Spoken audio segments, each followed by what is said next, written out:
Namaskar. This video is for those who feel boredom. They feel boring.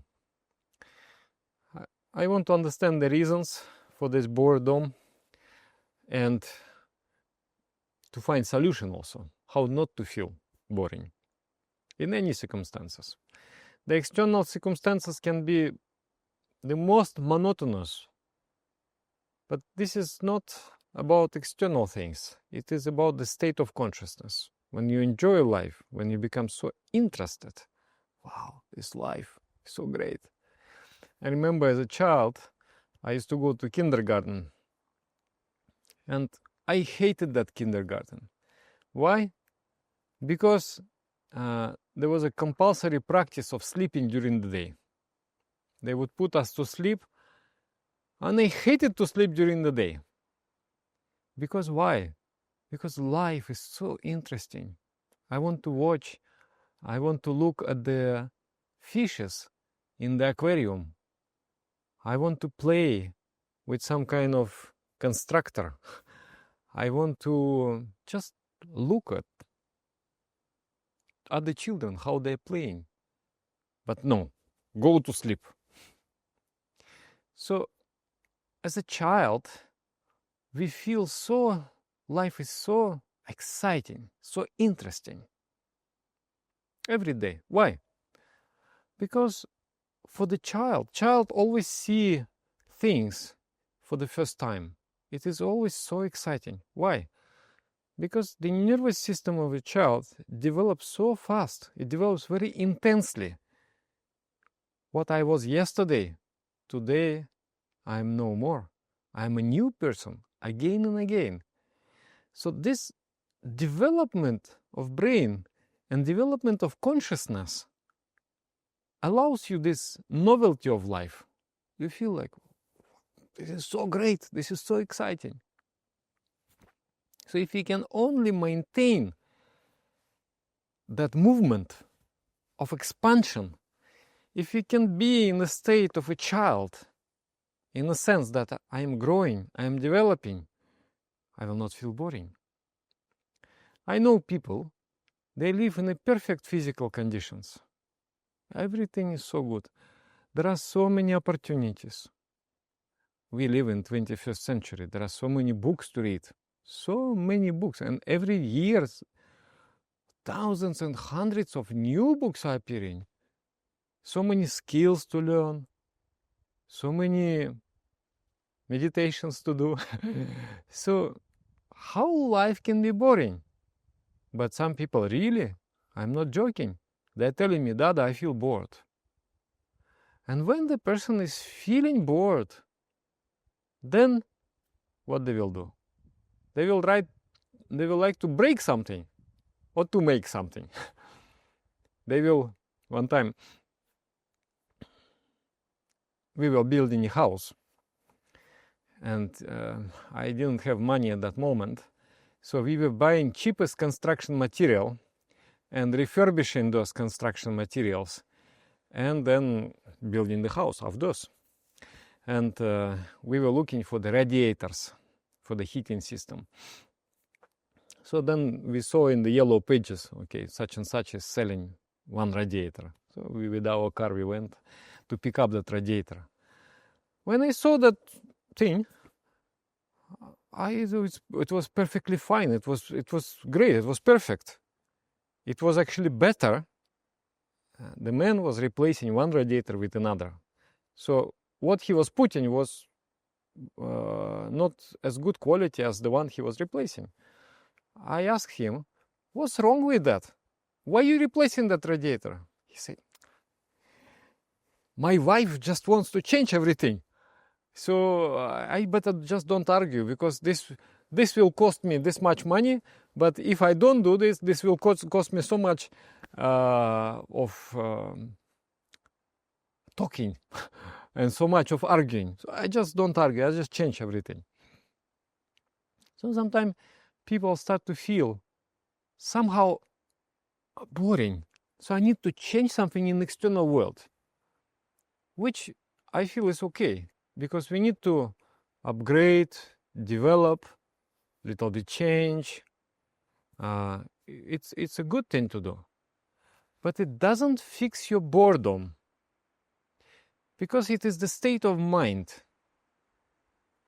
So one person is like this because this state of mind, it happens due to internal, understand this, not external, due to internal stagnancy, internal stagnation.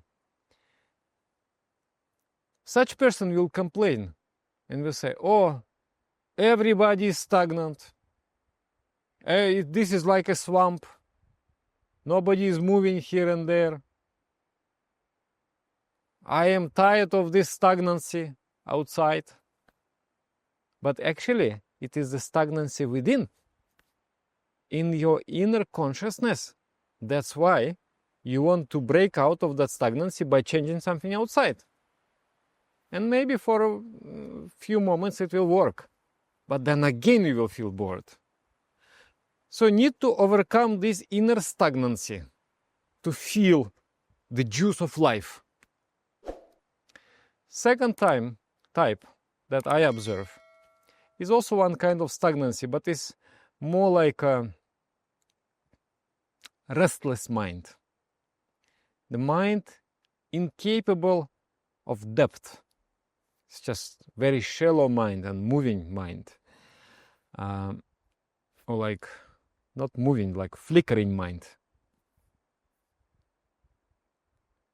Such person feels that he already knows everything.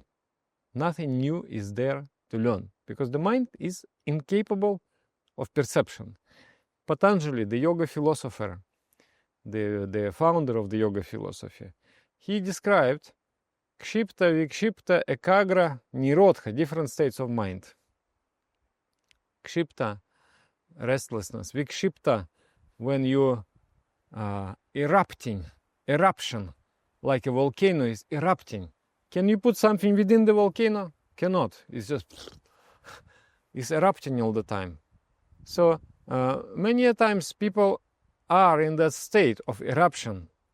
They cannot listen, cannot perceive, cannot appreciate, because there is this compulsion of restlessness.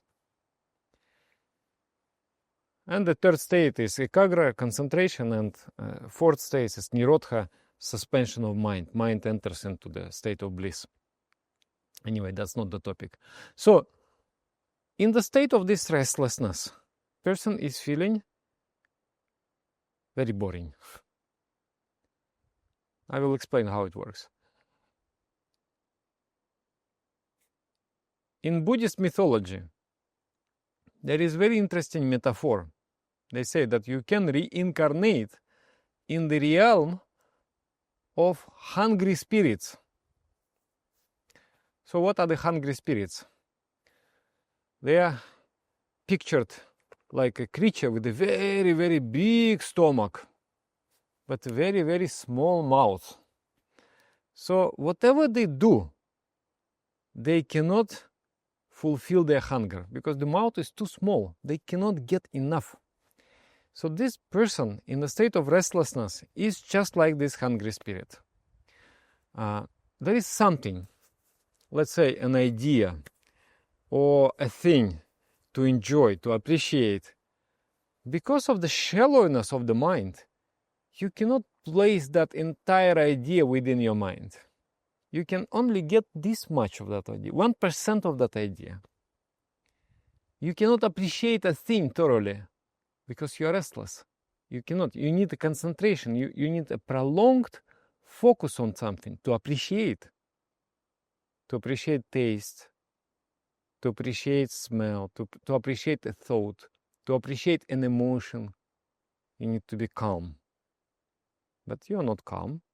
So you only catching like 1% of that emotion, of that idea, of that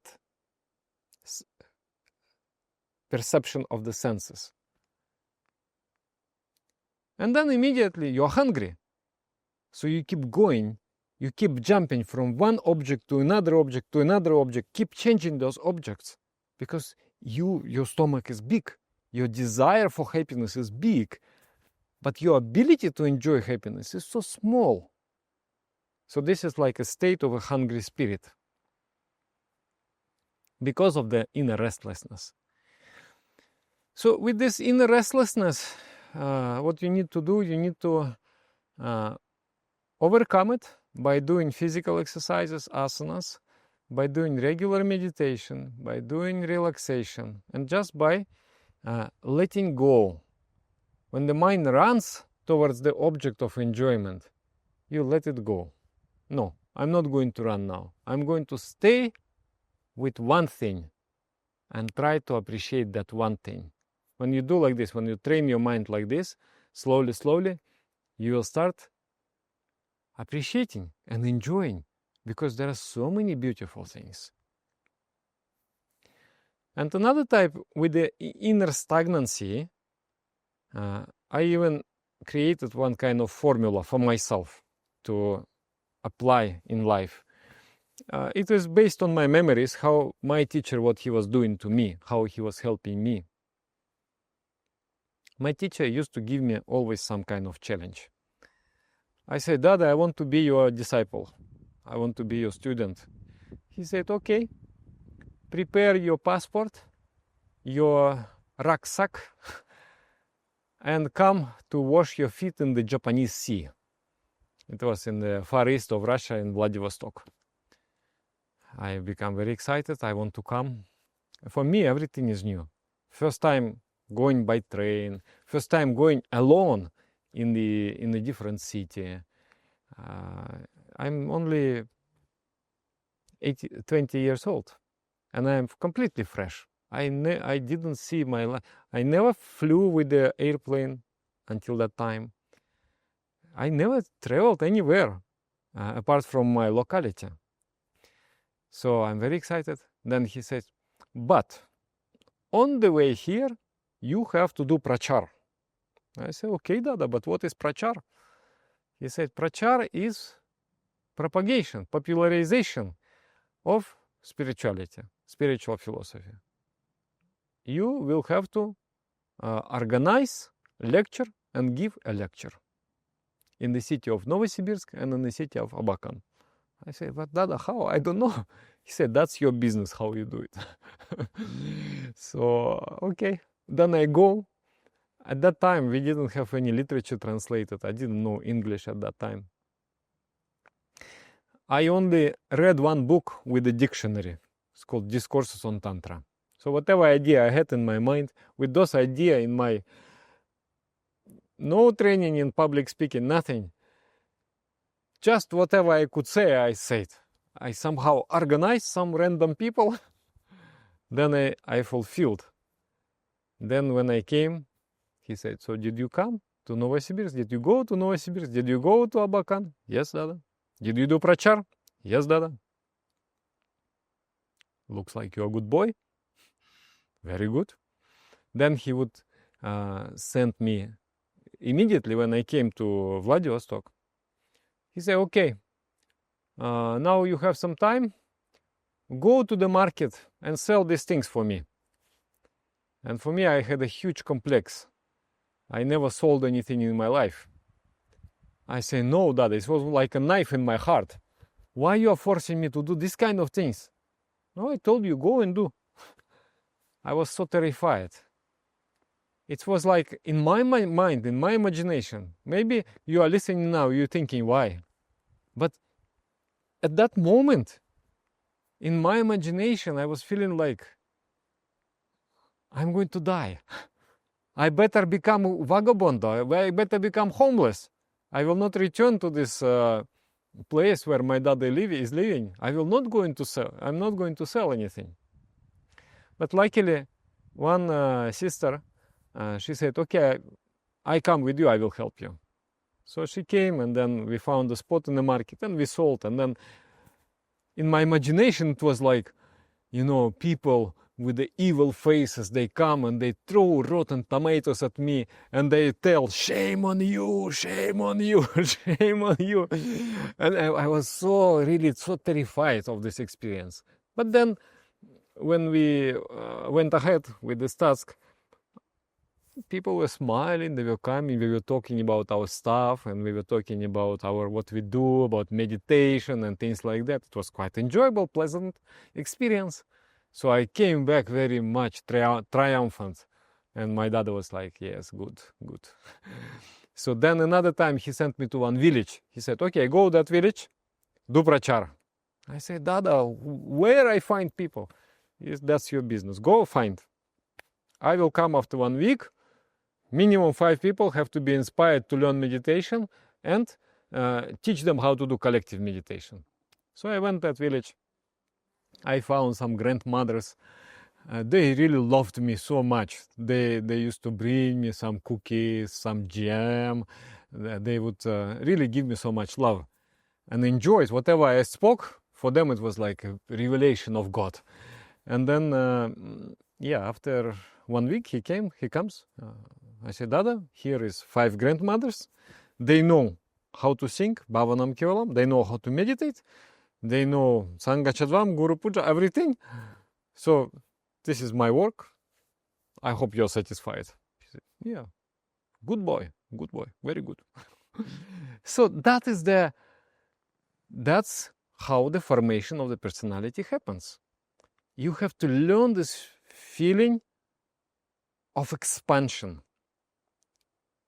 What is preventing you from expanding? Fear. Fear is like a scotch tape wrapped around your consciousness. Your consciousness wants to expand, but the fear holds it together. It doesn't allow it to expand. So you need to break that tape. You need to break it to be able to expand. And when you expand, then you feel the movement of life within you. And you are feeling so happy. And never anything so bad. Because nothing is boring. Because you always see the world with the new eyes. Sometimes I read the books of my guru. I read like 30, 50 times. And then again, I read the 51st time. And then I feel like, how come? It's like a new book. How is it possible? I know almost by heart, I know these words of this book. But anytime I read, I find such a new and such an inspiring reading. Yeah, this happens when your consciousness develops. You will feel like that, extremely interested. So I found what formula I found. Formula is like this. Challenge. Give yourself challenge. Or somebody has to give you challenge. If you want that your spiritual teacher should give challenge to you, you should build a relationship with your spiritual teacher. Normally, a spiritual teacher has to feel confidence in you. He should feel that you respect him enough that you will obey him to fulfill his challenge. So I find that many people, they miss the spiritual teacher because they have this kind of distant relationship. I come, I learn meditation from you, that's it. No really good, strong connection. When there is this strong connection, then the teacher will give you challenge. And with that challenge, you are going to thrive. So first is challenge. Either yourself you give, or your teacher will have to give, or whatever, life will give you challenge. Accept that challenge. The next goes support. Like for example, now my challenge currently, at this moment, my challenge is to record videos for 30 days in a row, every day, to go and record. So I told to my cameraman and my student, I said, look, if after 2 weeks, I will be resisting and I will say like, no, today let's take a holiday, and don't allow me. Fight with me and force me to record. So day before yesterday, I'm sitting and taking breakfast. He said, so Dada, let's go. I say, today I'm thinking maybe we take holiday. And maybe I just sit and prepare. I read a little bit more. He said, Dada, but that was not our deal. I said, so what was our deal? Our deal was that we record every day. Oh, yeah? Yes, Dada. So you think I should record? Yes, Dada, you should record. Okay, let's go record. And then I suffered so much because I didn't have this idea. And I was like, procrastination is really over me.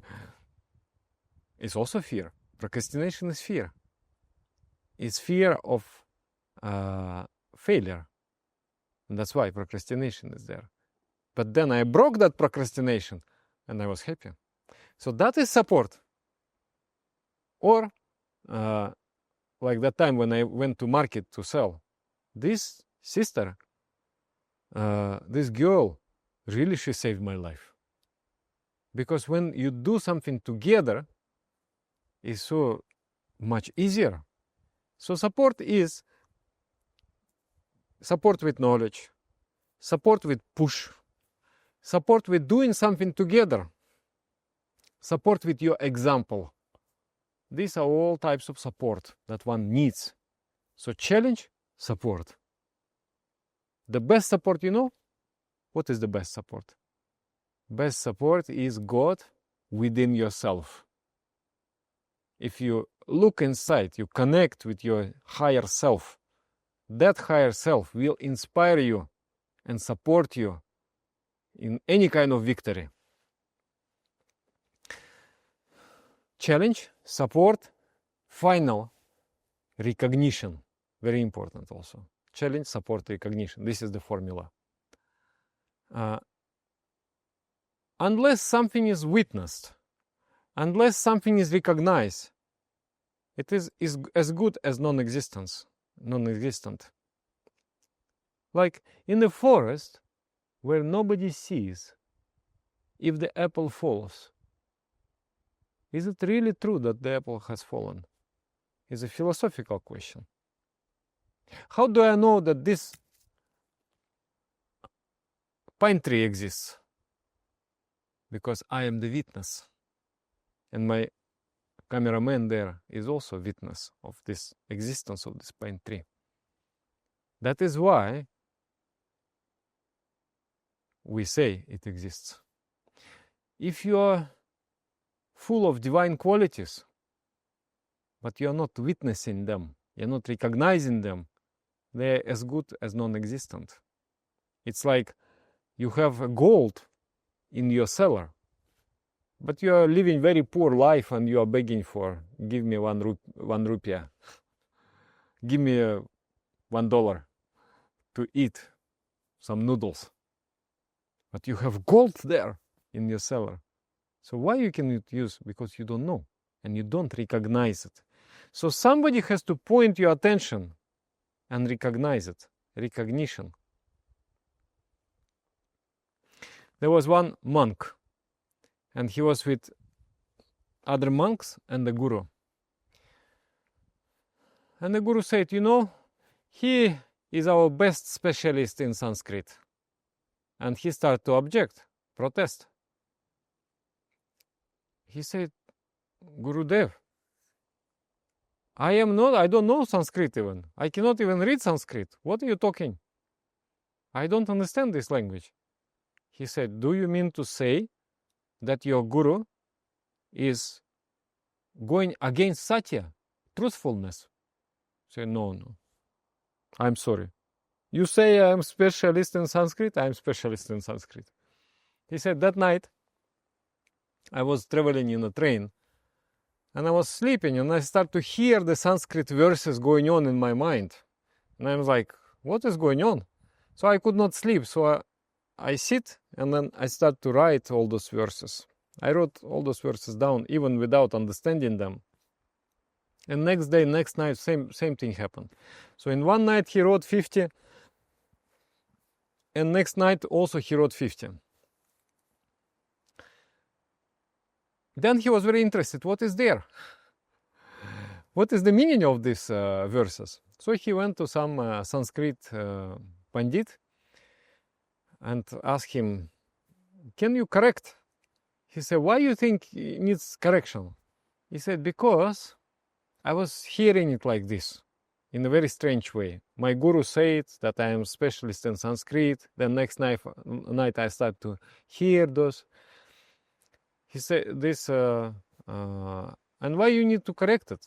He said, because I feel at some point I was just writing, but at some point I was feeling I am writing. So this egoistic feeling, I think those places I made mistakes. So I need corrections. So this Pandit, he said, look, this kind of divine things, I don't feel I'm qualified to do. You go to my teacher. So he went to the teacher, and to his teacher, and to his teacher. Finally, it's already a 90-year-old man. And he said, oh, no, I'm not qualified. This is very divine. I am not qualified to edit it. He said, look, Pandit Ji, already there is nobody higher than you. Please edit it. He said, okay, Swamiji, then you bless me for this work, and I will do, with God's grace. So he blessed him, and then he corrected everything. And then he published the book. It's called Ananda Shatakam, or 100 aphorisms describing divine bliss. And he became so interested in Sanskrit, so he learned the Sanskrit, finally. So when something is recognized, it becomes actualized. When you do meditation, and I will tell you, wow, you really are able to sit motionlessly. This is very good. You will feel, yeah, I can sit motionlessly. If something is getting recognized, like, pay attention. What is the quality of meditation after doing asanas? Oh, it's much better. So you recognize it has become now your experience. It has become your knowledge. It is not anymore knowledge of the teachers or anybody. It is your knowledge, it is your experience, but somebody has brought your attention to it, to appreciate it. So recognition is very important. Recognition of great things that happen to us when we move on that path of challenge. Yeah. So this is the formula. When you apply that formula, you are never stagnant internally. You're always in the process of movement. You're in the process of endeavor. And everything becomes so interesting, so exciting. I finished my training center, the monastery life, which was intense meditation. And then I found that just absolutely everything is so interesting. Everything. Anywhere I look, it's just a world of, there is some world there. I was passing by the television in the supermarket, and they were speaking about some technicalities about growing the grapes in Italy, or in some, yeah. And then suddenly I just became so interested in those growing grapes. Why? I don't need them. But I just find this such an exciting world. Everything is so interesting. Because of this constant expansion of consciousness. So try to apply this formula